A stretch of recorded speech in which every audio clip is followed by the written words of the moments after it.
Kontekstual Modul 2.3 Coaching dalam Supervisi Akademik terdiri dari pengamat atau observer, coach, dan juga coachee. Bersama saya Nur Samsi dari UPT SD Negeri 6 Beranti. Saya Kurnia dari UPT SD Negeri 2 Carawali. Saya Rusni dari UPT SD Negeri 2 Carawali. Selamat menyaksikan.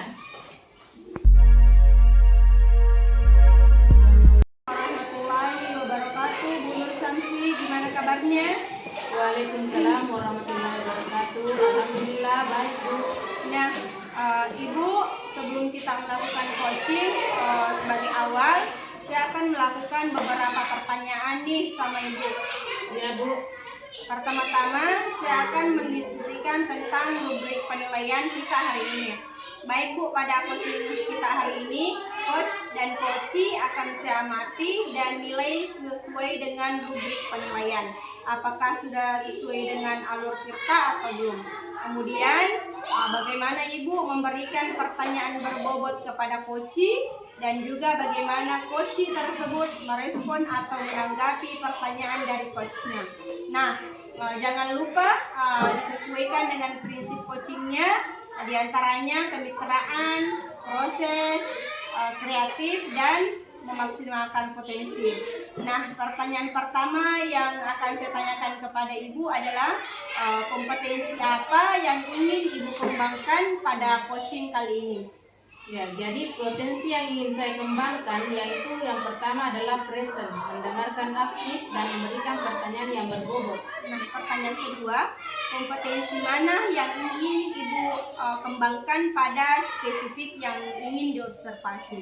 Jadi kompetensi spesifik yang ingin saya kembangkan yaitu mendengarkan aktif dan memberikan pertanyaan yang berbobot. Kemudian pertanyaan terakhir ya Bu ya, indikator yang bagaimana yang ingin Ibu inginkan dalam proses coaching kali ini? Jadi saya ingin coaching saya ini menemukan solusi dari permasalahannya atau menemukan langkah-langkah dalam mengatasi permasalahannya. Demikian dulu ya Bu ya para observasi kita kali ini. Silahkan Ibu melakukan coachingnya terhadap coaching. Terima kasih Bu kesempatannya. Warahmatullahi wabarakatuh. Bagaimana kabarnya Bu Rusni? Alhamdulillah baik Bu, sehat. Dengar-dengar ada yang Ibu mau sampaikan atau ceritakan gitu? Ya Bu, betul Bu, ada yang ingin saya sampaikan sama Ibu. Oke, tapi sepertinya kita nggak banyak waktu ya, mungkin cukup 15-20 menit kita ngobrol-ngobrol nih. Apa nih Ibu yang mau sampaikan? Begini Bu, ini terkait dengan rekan saya di sekolah. Saya perhatikan dari tahun ke tahun kok tidak ada perubahan. Penyampaian materi pembelajaran mereka masih menggunakan metode yang konvensional saja. Ceramah lagi dan ceramah lagi. Padahal kan kita ketahui bersama bahwa perkembangan zaman itu semakin canggih, teknologi pembelajaran juga semakin besar. Tapi guru-guru di sekolah kami ini tidak mau ada perubahan, jadi hanya mengandalkan metode konvensional saja, sehingga pembelajarannya jadi kurang bervariasi, begitu Bu. Oke, kalau saya garis bawahi, ini ya berarti permasalahan ya Bu.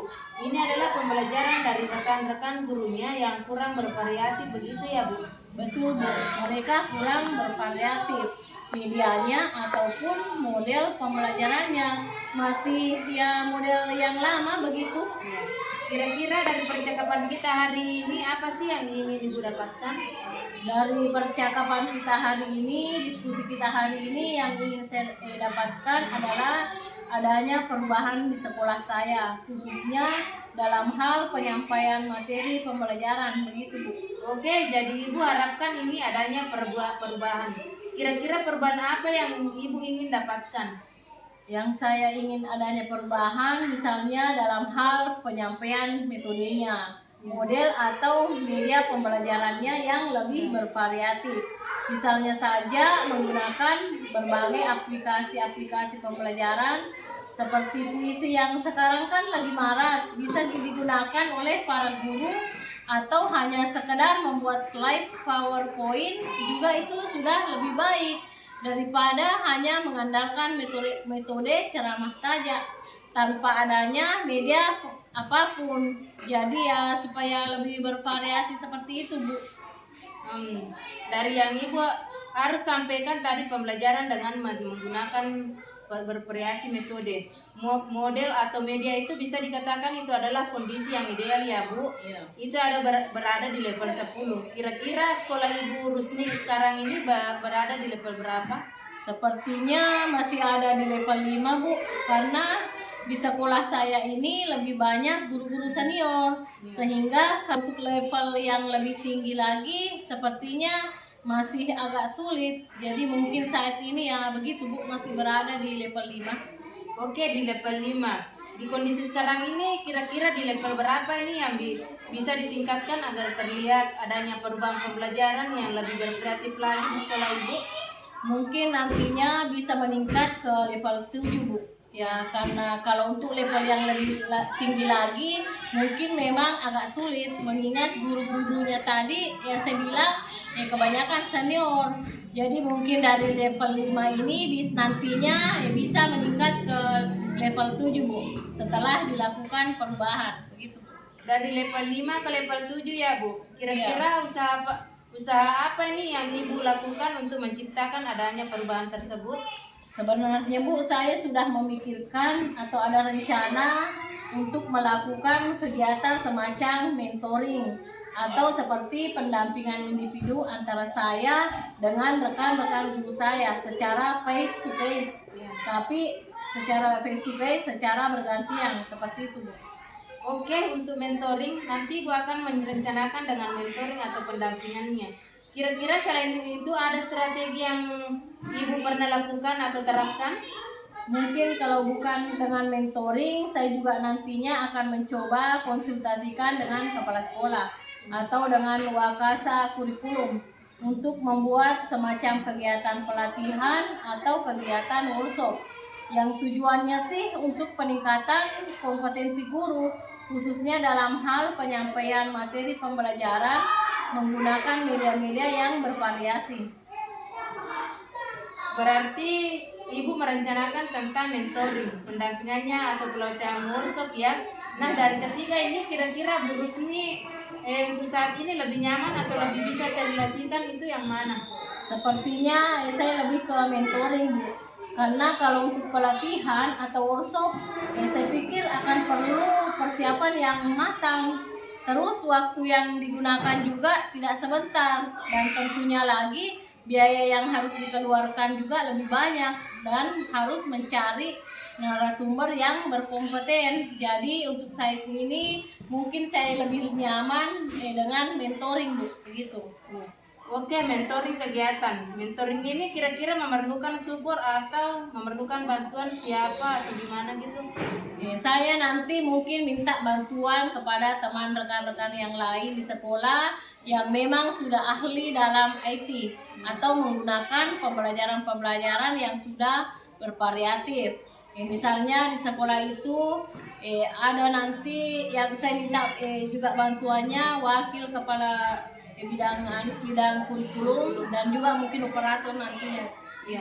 Oke, berarti Ibu memerlukan mentoring ini dengan cara berkolaborasi ya dengan rekan kerja. Kira-kira kapan Ibu mau realisasikan ini mentornya? Insya Allah secepatnya, Bu. Mungkin minggu depan akan saya coba melakukan. Saya coba dulu untuk berkoordinasi dengan rekan-rekan di sekolah untuk melakukan kegiatan mentoring ini. Oke, bagus sekali ya Bu.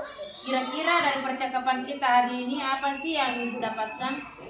Dari diskusi kita hari ini saya mendapatkan gambaran bagaimana cara agar terjadi perubahan di sekolah saya, yaitu dengan cara kegiatan mentoring.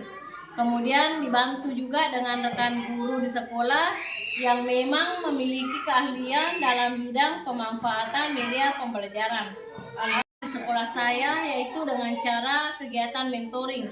Kemudian dibantu juga dengan rekan guru di sekolah yang memang memiliki keahlian dalam bidang pemanfaatan media pembelajaran. Alhamdulillah sudah ada gambaran nih ya Bu untuk Iya. bagaimana menciptakan adanya perubahan pembelajaran yang lebih berkreatif. Akhirnya saya tunggu nanti ya kabarnya Ibu Rusni setelah melakukan mentoring untuk mendengar cerita-cerita lagi. Bu, mungkin percakapan kita hari ini kita cukupkan sampai di sini ya Bu.